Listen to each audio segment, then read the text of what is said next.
오늘 설교가 좀 길어질 수도 있을 것 같은데 최대한 줄여볼게요. 하나님의 피조물 가운데 사람처럼 다양성을 가진 존재는 어디도 없습니다. 생긴 모습이 다르고 신체 구조도 모두가 다 다르지요. 지문도 다르고 목소리도 다르고 취미도 다르고 성격도 다르고 얼굴도 모두가 다 다릅니다. 그 가운데 취미 이야기를 몇 개 해보겠습니다. 여러분은 어느 취미를 가지고 있나요? 건전한 취미는 심신의 활력을 불어넣습니다.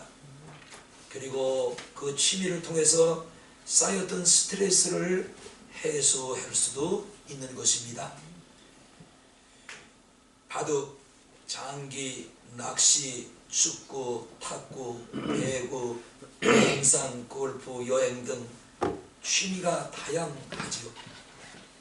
취미생활이나 여가생활을 즐긴다 해도 그 도가 지나치면 신앙생활에 도움이 되지 않는 걸 우리는 유념을 해야 하는 것입니다. 앞시에도 얘기를 했습니다만 광명에 사는 제 친한 목사님이 월요일날 금산 저희 목사님이 어머니 101살이신데 넘어지셔서 고관절이 부러졌대요. 그래서 몇 개월 고생하시다가 천국을 가셨는데 이제 거기를 갔다가 오면서 차 속에서 하는 얘기였습니다. 이 목사님이 얼마나 골프를 좋아하시는지 주일날 주일 예배만 드리면 수요일날 금요일날 모두를 다 부기옥자들한테 맡기고 본인은 차에 골프채를 싣고 골프를 치러 다닌답니다. 그래 그 교회 기도를 아주 하루에 3-4시간씩 하는 장로님이 계셨는데 장로님에게 하나님이 계속 메시지를 주는 것이었습니다. 너는 너희 담임 목사에 가서 골프를 그만 치러 다니게 하라. 이 말씀을 하나님이 장로님에게 주셨지만 장로님은 감히 목사님이 즐기는 취미생활 골프를 가서 반대할 명분도 없고 할 얘기가 없고 도무지 장로로서 목사님이 즐기는 취미생활을 반대할 이유가 없어서 3년 동안 미루고 또 미루고 미루고 또 미뤘답니다.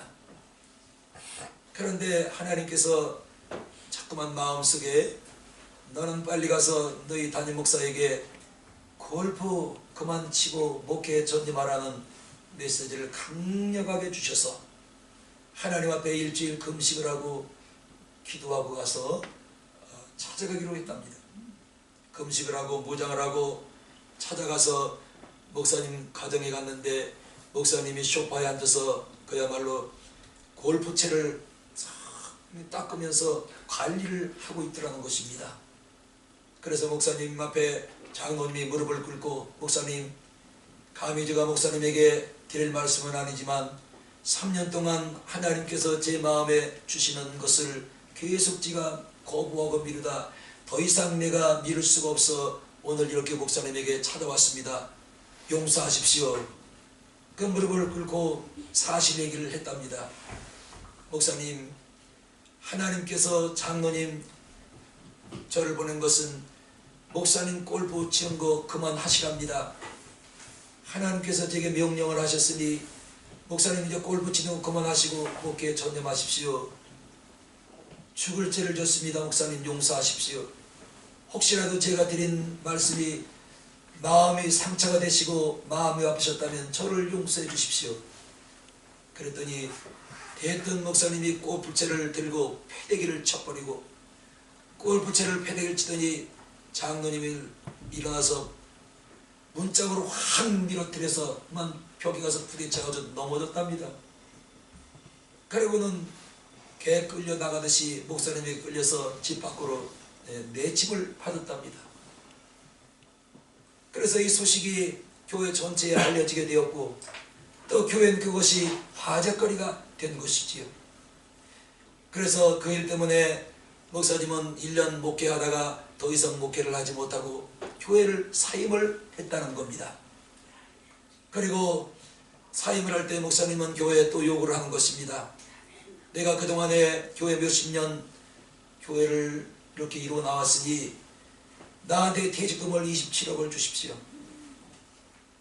그럼 교회에서 27억 줄 형편이 못 되는데 목사님이 27억을 퇴직금을 달라고 하니까 당에서는 어떻게 하겠습니까? 반대할 명분이 없잖아요. 그래서 당에서 27억 퇴직금을 융자를 받고 이래서 퇴직금을 지급을 해드렸답니다. 시간이 얼마쯤 지나서 장로님 마음에 도무지 목사님을 그렇게 된 것 때문에 마음이 괴롭고 아파서 견딜 수가 없었더래요. 그래서 목사님 댁을 찾아갔답니다. 그랬더니만 장로 왜 왔어? 빨리 나가. 또 뭔 소리 하려고 나한테 온 거야. 빨리 가. 문 좀 박대려고 문을 열어주지도 않더랍니다. 그래서 억지로 문을 밀고 들어가서 무릎을 꿇었답니다. 목사님 용서하십시오. 저 때문에 이렇게 일이 원치 않는 방향으로 흘러나온 거 모두가 제 책임이니 장로님, 목사님 이 장로를 용서하여 주세요. 그리고 얘기를 했는데 이 목사님이 교회를 사임하는 그 이후부터 사모님도 교회를 안 나가고 목사님도 교회를 몇 년 동안 계속 안 나가고 있다는 겁니다. 골프가 뭐길래 그 골프 때문에 교회를 사임하게 되고 사임을 했으면 근신해서 하나님 앞에 더 매달려 있지. 그런데 목사님이 사모님이 교회를 출석하는 것을 안 하는 겁니다. 이게 무슨 덕이 되겠습니까? 이런 얘기를 제가 들었습니다. 요즘 보면은 우리 목사님들 가운데도 차 트렁크에 트렁크를 열면 개나 소나 다 골프 치러 다닌다고 골프채 가방을 다 넣고 다닙니다. 나는 그 무슨 재미인지 모르겠어요. 여기 골프를 좋아하시는 분은 저 무능한 놈 무식한 놈 그러겠지만 나는 그 재미가 없을 것 같아요. 골프채 휘둘러서 그게 무슨 재미일까요? 그런데 목사님들이 이 골프채를 트렁크에 넣고 다니면서 아주 골프에 전념하는 분들이 많이 있습니다. 난 그런데 취미가 없어요. 난 그런 환경이 되더라도 난 골프를 안 칠 것 같아요. 그 뭔 재미예요? 그 시간에 앉아서 기도하지. 이같이 여가생활, 취미생활 자체가 나쁜 것은 아니지만 문제는 정도의 문제인 것입니다. 때와 장소를 구별해야 하고 시도 때도 없이 먹고 놀고 마시고 취하고 구분 없이 닥치는 대로 즐기는 것은 우리 주님께서도 원치 않는 것입니다. 신앙과 삶에 유익이 되고 자신과 다른 사람에게 덕을 끼치는 범위와 수준을 벗어나지 않도록 매사에 근신하며 덕을 세우며 지혜롭게 취미생활과 여기생활, 여가생활을 즐기는 것은 지혜인 것입니다. 권리인 것입니다. 그런데 이게 도가 지나치게 되면 엉뚱한 대로 불등이 튀게 되는 것입니다. 더 나아가 사람은 감정을 가지고 있는 존재들인 것이지요. 그래서 때론 감정이 상할 수도 있고 상한 감정은 찌꺼기가 되어 오래도록 마음에 남아있을 수도 있습니다. 그러므로 안 좋은 감정은 가슴속에 오래 담고 있으면 마음에 병이 되는 것이지요. 사랑과 동정과 그리움과 아끼는 마음과 긍휼과 용서하는 마음은 오래도록 가슴에 담아두면 둘수록 유익이 되지만 미움과 아픔과 원한과 증오와 이런 것들은 오래 마음속에 담아두면 둘수록 사단이가 이 틈을 놓치지 않고 사단이가 틈을 타서 우리의 감정을 파괴시켜버리고 우리 마음속에 원한과 증오를 불리듯이 일어나게 만들어서 결국은 우리의 영혼을 망쳐놓고 마는 것입니다. 잠언 17장 22절 마음의 즐거움은 양약이라도 심령의 근심은 뼈를 마르게 하느니라. 그래서 오늘 본문은 주님은 말씀합니다. 용서하라. 용서하라. 어느 날 베드로가 주님께 묻습니다. 주여, 내 형제가 나한테 죄를 범하면 내가 몇 번 용서해야 됩니까? 7번 용서하면 되겠습니까? 하고 묻습니다. 베드로가 주님에게 7번 용서해야 됩니까? 하고 물은 데에는 이유가 있습니다. 이 당시 유대 사회와 랍비 사회에서 유대 이스라엘 땅에서는 3번까지 너한테 죄를 지면 3번까지는 용서하라. 그러나 4번째부터는 용서하지 말라는 유대인들의 그 법이 있었습니다. 그런데 베드로는 여기에 4번을 플러스 더해서 7번까지 내가 용서하면 되겠나이까 하며 넓은 마음으로 주님께 여쭈었던 것입니다. 이때 주님은 말씀을 합니다. 7번만이 아니라 7번씩 70번이라도 용서하거라. 7번도 완전한 용서인데 거기에 플러스해서 70번씩이라도 7번씩 더 용서하라고 말씀을 하신 것입니다. 여기서 70번씩 7번은 490번을 말합니다. 490번을 용서하려면 여러분 나 좀 보셔봐요. 이게 될까요? 우리가 이 자리에서 알았어, 내 너 용서할게, 이 말은 쉽게 할 수가 있는데 돌아서면 다시 앙금이 또 남습니다. 집에 돌아가면서 또 되시게 돼요. 집에 가서 가만히 앉아 생각하면서 또 그 마음이 또 생깁니다. 쉽게 용서가 되지 않는 것입니다. 그런데 오늘 주님은 베드로의 7번 용서하면 됩니까? 하는 그 답변에 플러스 곱하기 70번씩 7번이라도 용서하라고 말씀을 하신 것입니다. 490번을 용서해 보십시오. 용서할 게 남을까요? 없어요. 그래서 490번을 용서하라는 얘기는 이런 뜻입니다. 얘야, 덮어버려라. 어떤 죄가 되었든지 내 마음에 혐의가 있는 것들이 있다면 덮어버려라. 더 이상 덮어버리고 떠올리지 말고 생각지도 하지 말라는 말씀이었던 것입니다. 오늘 여러분 마음에 혐의가 있고 미움이 있고 다툼이 있고 분노가 있고 증오가 남아있다면 7번뿐만이 아니라 7번씩 70번씩이라도 덮어버리시기를 예수의 이름으로 축원합니다. 490번 반복해서 나는 너가 한 일을 결코 잊을 수가 없어. 또 우리가 이런 말을 자주 합니다. 내 눈에 흙 들어가기 전에 다시 너는 절대로 용서할 수가 없다. 흙 들어가기 전에. 그러니까 언제 용서할 거예요? 죽은 다음엔 용서가 안 되는 겁니다. 내 눈에 흙 들어가기 전에, 내 눈에 흙 들어가기 전에 절대로 내가 너를 용서할 수 없다는 겁니다. 언제 용서할 거예요?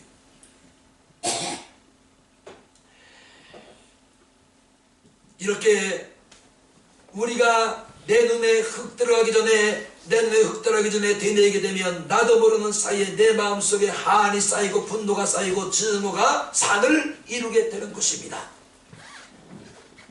그러나 이렇게 하십시오. 용서할 거야. 용서해야지. 내가 용서하마. 7번만 한 것이 아니라 490번씩 지워버리셔야 돼. 마음에 혐의가 있는 데를 지워버리고 용서할 자를 지워버리고 덮을 것은 덮어버리고 모두를 소멸을 시켜야 하는 것입니다. 그러면 상한 감정과 원통함과 증오와 미움과 원한이 눈 녹듯이 녹아져 버리리라 믿습니다. 그러면 용서는 무엇인지를 보기로 하겠습니다. 첫 번째, 히브리 말 가운데 하말이라는 말이 있습니다. 하말은 가엾게 여기다, 불쌍히 여기다, 아끼다가 됩니다. 그러나 이보다 더 좋은 단어가 또 있습니다. 카파르라는 말입니다. 이 말은 덮는다는 뜻입니다. 예수의 보혈이 우리의 죄를 덮어버렸듯이 너희도 너희 마음에 혐의가 있는 자를 죄를 덮어버려라. 원한이 있는 것들을 덮어버려라. 미움이 있는 것들을 덮어버려라. 누구에게 증오와 분노가 남아있다면, 앙금이 남아있다면 덮어버려라. 이거 쉬울까요?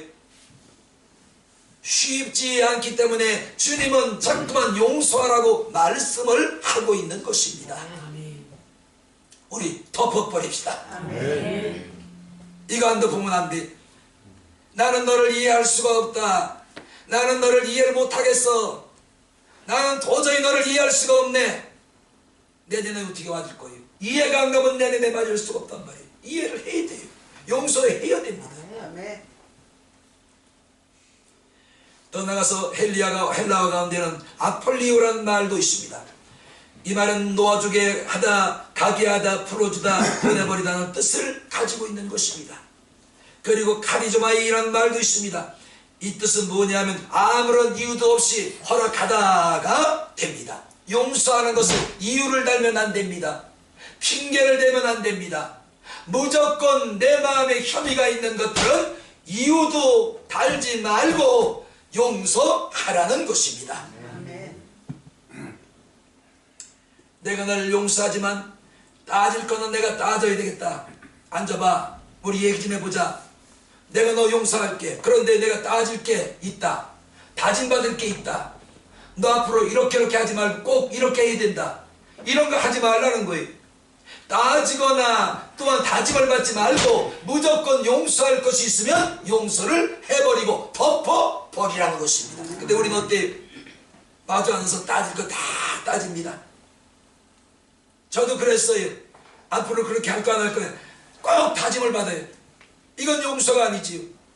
용서는 따질 것도 없고 다짐을 받을 것도 없이 무조건 주님이 우리를 보혈로 덮어서 모든 죄를 용서했듯이 덮어버리는 것을 말씀을 하는 것입니다. 누가복음 17장 4절 만일 하루에 7번이라도 내가 죄를 짓고 7번 돌아와 내게 회개하거든 너는 용서하라고 말씀을 했습니다. 누가복음 18장 35절 너희가 각각 마음으로부터 형제를 용서하지 아니하면 나의 하늘 아버지께서도 너희에게 이와 같이 하리라. 내 마음에 혐의가 있는 자, 증오로 남아있는 자, 미움의 털이 박인 자를 내가 용서하지 않으면 아버지께서도 내 죄를 용서하지 않으신다는 겁니다. 사랑하는 여러분, 5, 1년 동안 마음에 담고 있던, 마음에 남겨놓았던, 마음에 증오로 앙금으로 남아있던 모든 미움, 다툼, 원한, 분노, 증오, 이 모든 것들을 요 조건을 걸지 마시고 주의 보혈로 덮어버리시기를 예수님의 이름으로 축원합니다. 아멘. 덮읍시다. 아멘. 그래야 내년도를 맞이할 수가 있잖아요. 두 번째, 용서해야 될 이유가 있습니다. 23절 35절을 보시면 1만 달란트 빚을 진 종이 있었는데 주인이 빚을 갚기로 한 기한이 지나자 빚을 갚지 못한 종을 불러들입니다. 그리고 빚을 갚으라고 재촉을 하자 종은 땅에 엎드려 조금만 참아달라며 머리를 조아리게 됩니다. 주인은 종의 형편을 참작해서 연기해 준 것이 아니라 아예 1만 달란트 빚을 탕감해 주었습니다. 상상도 못하는 일본 종은 큰 빚에서 노임받고 가벼운 발걸음으로 집으로 돌아가는 길에 얼마 전에 자신에게 200데나리온을 빌려간 친구를 만나게 됩니다. 그러자 그 친구를 만난 후에 그 친구에게 너 왜 내 돈 갚고 안 갚니? 빨리 갚아라. 재촉을 합니다. 야 친구야, 내가 지금 형편이 이러니까 좀 봐줘라. 좀 며칠만 연기하자. 그런데 1만 달란트 빚을 탕감받은 이 친구가 자신에게 200데나리온 빌려간 이 친구를 그 자리에서 두들겨 패고 강제로 옥으로 끌고 가서 재판을 받게 하고 옥에 가둬버리고 맙니다. 이 사실이 다른 사람의 입을 통해서 1만 달란트 빚을 탕감해준 주인의 귀에 들어가게 됩니다. 1만 달란트 빚을 탕감해준 주인이 그 종을 다시 불러드립니다.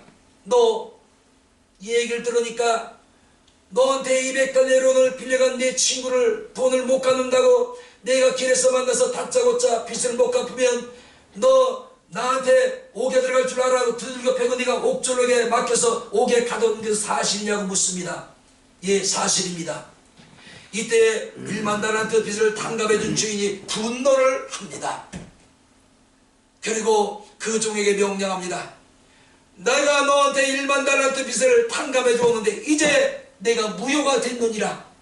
너는 그 1만 달란트를 내게 대갚도록 내가 너를 절대로 종에서 풀어주지 아니하리라. 그리고 1만 달란트 탕감받았던 그 종을 다시 종으로 잡아줘서 이건 뭘 말해주는 겁니까? 200데나리온은 우리말로 쉽게 계산합시다. 200만 원이라고 쳐요. 그런데 1만 달란트가 1달란트가 몇 킬로인지 아세요? 34.3kg입니다. 한 달란트가 34kg를 잡으면 100달란트면 몇 킬로가 되는 거예요? 1000달란트면 몇 킬로입니까? 1만 달란트는 몇 킬로입니까? 이거는 1만 달란트는 돈으로 환산할 수 없을 정도로 어마어마한 큰 돈이었습니다.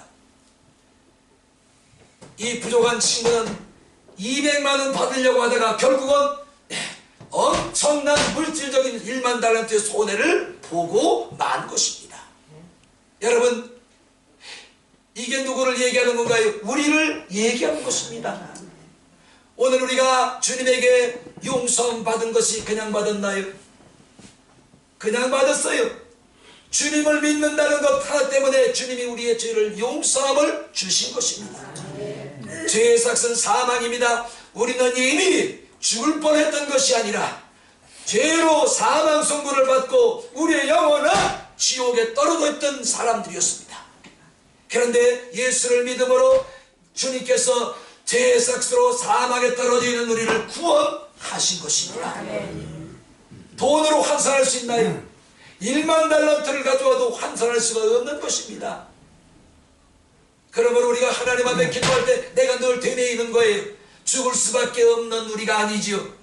우리는 이미 죄의 삭스로 사망 선고를 받았고 우리 영혼은 지옥불에 떨어져 있던 영혼들이었습니다. 그런데 하나님께서 우리를 불쌍히 여기셔서 우리를 구원의 길로 인도하셨던 것입니다. 여러분, 나를 따라합시다. 죽을 수밖에 없었던 것이 아니라 그게 죽을 수밖에 없었던 것이 아니라 죄의 삭스로 우리는 이미 사망했었다. 그러니까 죽을 수밖에 없는 것은 누구나 다 살릴 수가 있어요. 근데 죽은 것을 살릴 수 있는 것은 주님만이 하실 수가 있는 것입니다. 여러분, 하나님의 영광을 가리지 마세요. 죽을 수밖에 없는 우리를 구원하신 것 감사합니다. 왜 하나님 영광을 가려요?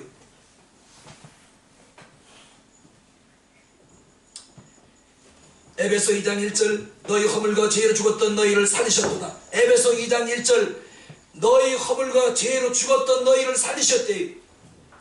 네, 허물과 죄로 죽었던 우리를 주님이 이미 살리신 거예요. 죽었던 우리를 살린 거예요. 죽을 수밖에 없는 우리를 살린 것이 아닙니다. 우리 교회에서 네가 안 통합니다. 죽을 수밖에 안 통하는 거예요. 없어요, 그런 말은. 죄와 허물로 죽었던 우리를 주께서 살리셨도다. 아멘. 죽을 수밖에. 야마리까지 그거 뭐요? 에베소 2장 3절 우리는 본질상 진노의 자녀였습니다. 죽을 수밖에 없는 죽을 뻔한 것이 아니라 이미 허물과 죄로 죽은 시체였고 예수 그리스도를 믿지 않으므로 우리 영혼은 이미 지옥불에 떨어져 있던 사망 선고를 받은 지옥의 영혼들이었습니다. 그런데 주님이 살리신 거예요. 아멘. 오늘 1만 달란트 빚을 청산받은 사람과 같잖아요. 얼마나 감사해요. 아멘. 죽을 수밖에 없었던 우리가 이미 죽었던 우리를 주님이 살리셨어요. 아멘. 공로가 커요, 작아요? 커지요. 우리 교회에서 앞으로 대피기도 하실 때도 그런 말 하지 마세요. 죽을 수밖에 없던 우리를 살리신 아버지 하나님. 성경은 분이 허물과 죄로 죽었던 너희를 주님이 살리셨다는데 자꾸만 우리는 왜 하나님 영광을 반쪽으로 잘라먹냐고요. 그 말만 해봐요. 대피기도 멈춰요. 스톱! 중단! 다시 하십시오. 에베소 2장 우리 남은 외치면 여러분 거짓말인 줄 알으니까 말씀을 어떻게 기록하고 있는지 에베소 2장을 보겠습니다.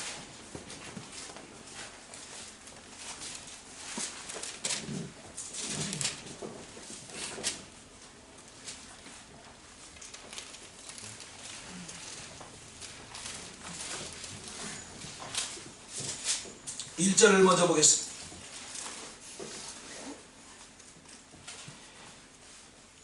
310페이지입니다. 시작. 너희의 허물과 죄로 죽었던 너희를 보십니다. 죽을 수밖에 없었대요. 죽었대요. 앞으로 거기도 하시는 분은 절대로 중단이요. 스톱. 다시 하십시오.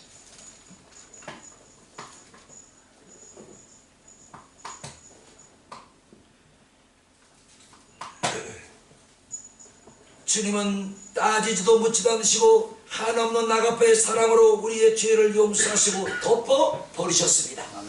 오늘 주님께서 우리 개인에게 말씀하고 있습니다. 내가 용서함 받은 것처럼 너도 다른 사람을 용서하거라. 아멘. 용서합시다. 아멘. 용서하면 안 돼요. 용서해야 됩니다. 아멘. 마태복음 5장 44절 나는 너희에게로 오니 너희 원수를 사랑하며 너희를 핍박하는 자를 위하여 기도하라. 베드로전서 3장 9절 악을 악으로 욕을 욕으로 갚지 말고 도리어 복을 빌라. 이를 위하여 너희가 부르심을 얻었으니 이는 복을 유업으로 받게 하려 함이니라. 미시간 미국 주에 있는 호프 대학에서 71명의 지원자를 대상으로 과거에 받은 상처와 원한을 기억하도록 했더니 곧바로 혈압이 오르고 맥박이 빨라지고 근육이 긴장하고 또 화를 낼 때와 같은 현상이 일어났습니다. 또 같은 대학에서 비슷한 실험을 1423명을 대상으로 또 했습니다. 누군가를 용서한 사람은 마음속에 환을 품고 있는 사람보다 신체적으로 훨씬 건강했다.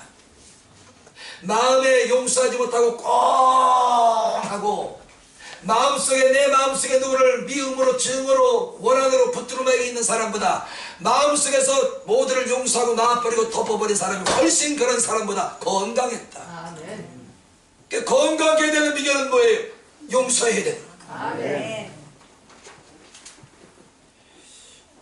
그래서 캐서린 그리핀은 친구보다 좋은 약은 없다고 했습니다.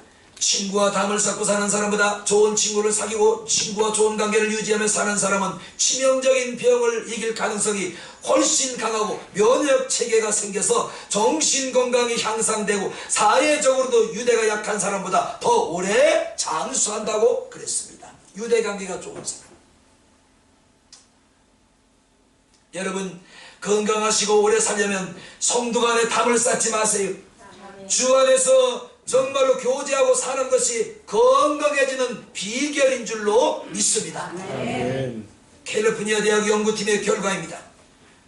276명을 대상으로 연구한 결과인데 친구와 좋은 관계를 유지하고 사이좋게 지내는 사람은 감기에 걸릴 확률이 4분의 1로 줄어든답니다. 감기. 요즘 감기 자주 걸리지요. 그래서 276명 콧구멍 속에 감기 바이러스를 떨어뜨린 후 5일 동안 격리한 후 조사를 했는데 평상시 친구나 친지들과 올바른 관계, 좋은 관계를 유지하며 지내는 사람은 감기에 걸리지도 않은 것이 발견이 된 것입니다.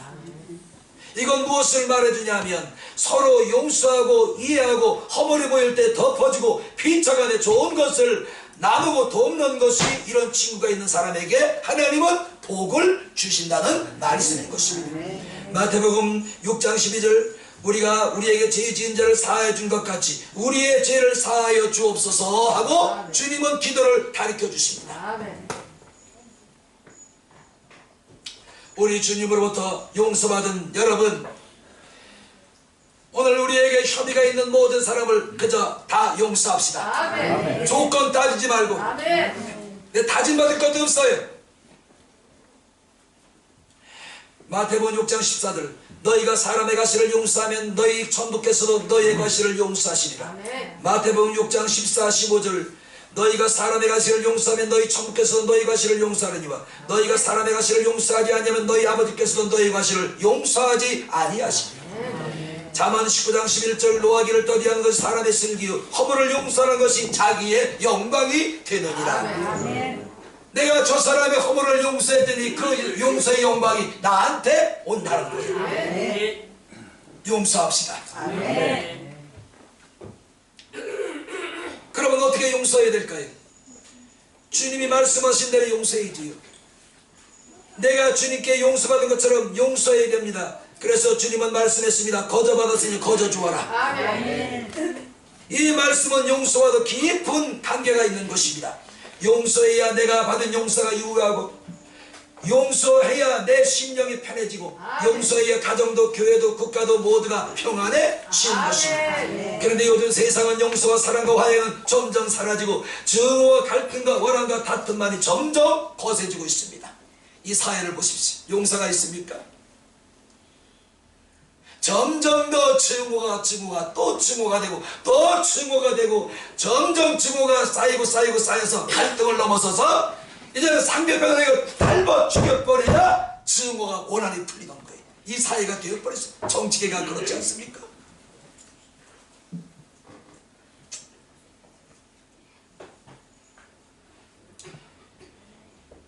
심리학자 게스탈트 법칙이 있습니다.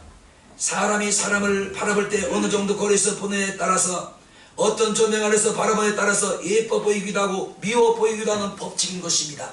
잘 들어보세요. 그래서 여성은 달빛 아래서 볼 때가 제일 아름답고 예쁘게 보인답니다. 그래서 옛날에 시골에 물레방앗간 뒤에서 남녀가 만나서 깜깜한 달밤에 희미한 데서 서로 보면 이쁘고 사랑스럽고, 그래서 서로 사귀다가 결혼하고 나중에 첫날 밤에 불 끄고 자다가 아침에 일어나 보니까 얼굴이 꼼부예요.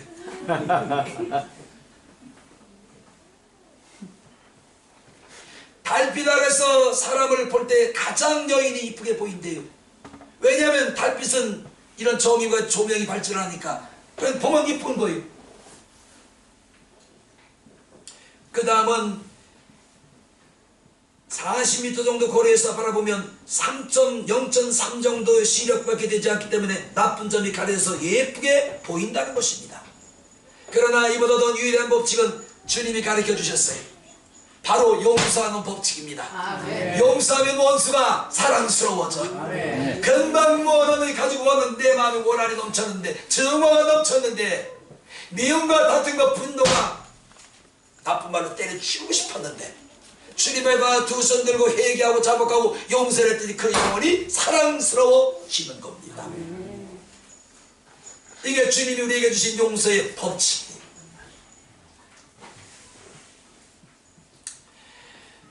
그래서 철저히 원수가 친구로 변하고 적이 동지로 변하고 추남 추녀가 미남 미녀로 변하는 것입니다. 어때? 용서할 때에. 오늘 좀 봐요지. 일부러 웃지 마세요. 아직도 마음에 원한이 있는 분이 있어. 증오를 가지고 계신 분이 있어. 내가 넌 꼭 손봐야 돼. 제가 9시에도 말씀을 드렸으니, 제가 삼성에 있을 때 한 번은 연말이 가기 전에 우리 서로 사과할 사람들이 있으면 우리 말하기가 우리가 서로 거추장스럽고 서로 좀 정하니까 사과를 사다가 좀 전해주세요. 사과 대신 말 대신 사과를 좀 전해주시고. 그랬더니 사과가 제 앞에 제일 많이 들어와요. 내가 그렇게 성도들에게 내치는 말을 많이 했는가 봐요. 깨달음이 오는 거야. 내가 얼마나 모진 말을 많이 했으면 저렇게 성도들이 전부 나한테 사과를 많이 갖다 줄까. 응? 그런데 또 가만히 혼자 생각해 보니까 어떤 마음이 드냐면, 내가 자기네 잘 되려고 말하는 거지 잘못되려고 말하겠어요? 기도하라, 급식하라, 철야기도 작정하라, 이게 자기네 잘 되라고 하는 일인데 말인데, 이걸 전부 성도들은 육적인 생각으로 오해해버린 거예요. 내가 미운 거예요. 그래서 사과가 내 앞에 제일 많이 들어왔어요. 우리 한번 해볼까요? 내일 모레 31일 날 누구 앞에 사과가 제일 많이 쌓이나? 나 전부 싶다. 그래, 좋아요. 모레 올 때 31일 날 오실 때 사과 하나씩 꼭 들고 오세요. 누구 앞에 사과가 제일 많이 보이나 봅시다. 권사님 하실 거야? 나 제 권사님들 돈 아까워요? 돈 줄게요.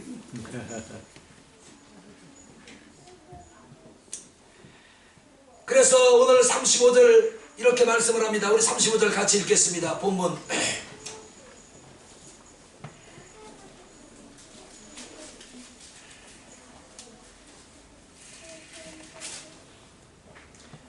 마태복음 18장 35절입니다.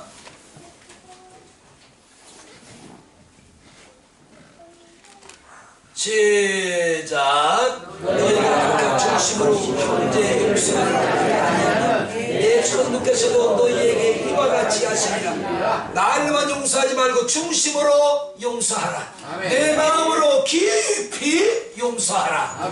날로만 하지 말라는 거예요. 마음으로 용서하라. 그러지 아니하면 너희 천부께서는 너희의 죄를 용서하지 아니하시리라.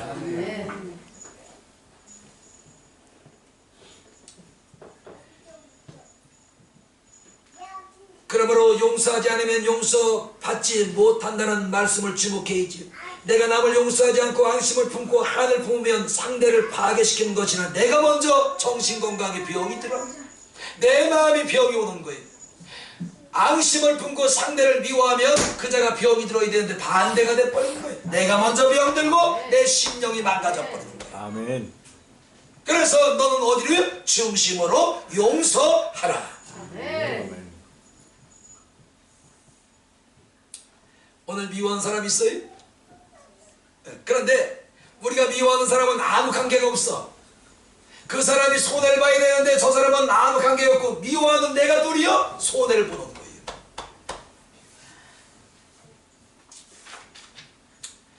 용서라는 낱말 뜻은 말씀드린 대로 이렇습니다. 따라합시다. 이유 없이 허락해주고 무조건 덮어주고 무조건 풀어주자.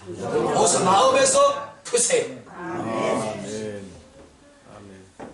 오늘 본문 18절에 그래서 말씀을 합니다. 진실로 너희에게 이르노니 무엇이든지 너희가 땅에서 매이면 하늘에서 매일 것이요 무엇이든지 땅에서 풀면 하늘에서도 풀리리라. 이 땅에서 매이면 하늘에서도 매이고 이 땅에서 풀리면 하늘에서도 풀린다는 겁니다. 자, 우리 하늘에서도 풀립시다. 이 땅에서도 풀립시다. 그런데 용서하는 겁니다. 결론을 맺겠습니다. 부부들은 잘 들으세요.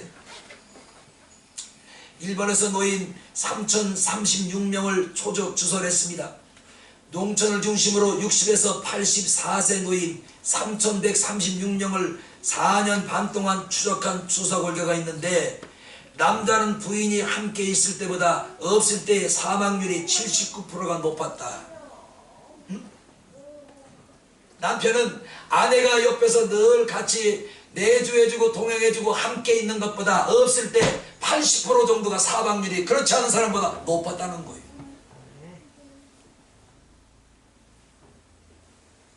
그러니까 장수하려면 여러분 아내와 어떻게 지내야 돼요?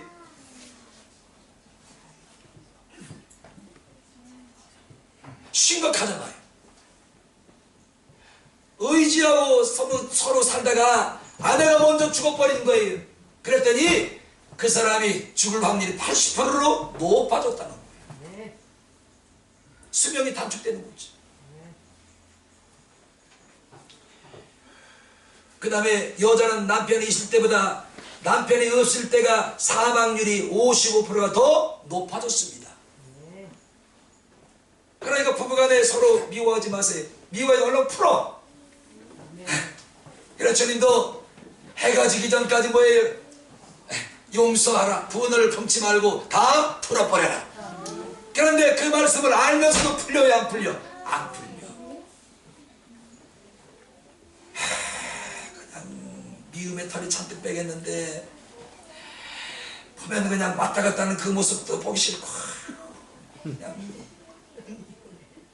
옆에 앉아서 밥을 같이 먹으면 요즘 또 무 씹어가면 사각사각 그 소리 아이고 저건 수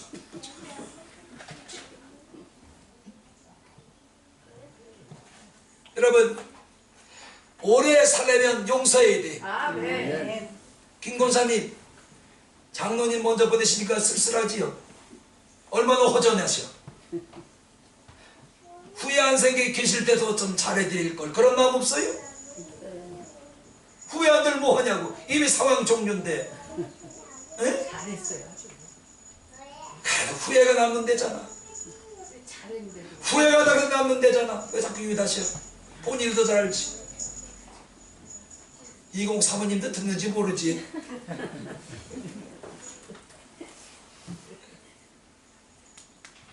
그래서 제가 한 마디만 더 할게요. 내가 처음 공개하는 거예요. 사모들이 이렇게 나란히 앉아서요. 제 마음에 어떨 때 이런 마음이 들어요. 만약에 나오는 건 순서가 있지만 하나님이 부르는 순서가 없는데 나는 하나님 앞에 101살까지 살게 해달라고 기도를 많이 해서 나는 틀림없이 하나님 100살을 살게 하셨던데 요즘은 이제 그거 줄여달라고 기도했어요. 너무 깁니다. 주님 하나님 때 불러가십시오. 그러면 내가 사모보다 제가 기도한 대로 살면 제가 오래 살 거예요. 그러면 사모가 내 옆에 없다고 생각을 해보니까 어떻게 살지? 쓸쓸해서 어떻게 하지? 허전해서 어떻게 하지? 없는 걸 과장을 해보는 거예요. 아이, 내가 무슨 생각을 아니야. 이러면 안 되지. 없을 때를 생각하니까 참 옆에가 허전하고 쓸쓸하고 뭔가 마음에서 나 좀 모셔봐요. 뭔가 마음에서 좀 그래. 아마 내가 말을 안 해도 이거 뭐 사모도 같을 거예요. 부부간에 서로 마음이 통하잖아요. 내가 먼저 천국 가면 옆에 너 203 너도 그럴 거다. 내 마음 같을 거다. 내 그 속은 모르지만 사랑하는 여러분, 우리 오래 살려면 서로 용서합시다. 남편은 아내를 괴롭히지 마세요. 아내도 남편 자꾸만 바가지 긁지 마시오. 스트레스 받으면 오래 간다니까. 나 좀 모셔봐요.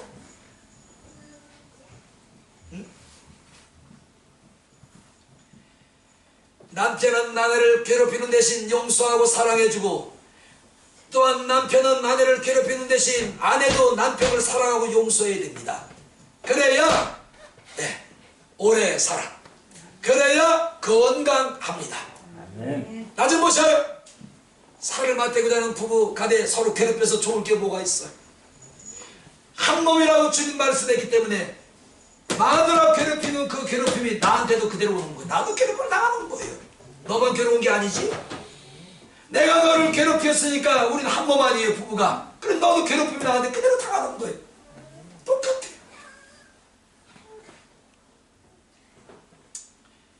우리 용서합시다. 사랑합시다. 그래야 건강해져요. 그래야 오래 장수할 수가 있습니다. 우리 권사님 봐, 더 잘해줄걸 더 잘해줄걸 그런데잖아요 지금. 남이 볼 때는 아주 잘해준 것 같은데 본인은 그게 아쉬운 거지. 권사님, 그럴지라도 오래 사시려면 이제 주님이 우리 권사님 신랑이요? 에? 신랑, 영원한 신랑, 장로님 대신에 그 자리에 예수님이 신랑으로 삼으셔야 돼. 의지해야 돼. 사랑해야 돼요. 더 하나님을 섬기고 그 말씀에 순종하고 복종해야 됩니다. 그러면 권사님은 오래 살 거예요. 자, 결론입니다. 우리 용서함 받는 사람 됩시다. 용서하는 사람이 됩시다. 우리 사회를 용서의 강물이 흐르게 합시다. 용서하고 기도하고 용서하고 찬송하고 그리하면 우리의 신령과 우리의 가정과 교회와 나라가 살기 좋은 곳이 될 줄로 믿습니다. 자, 기도합니다.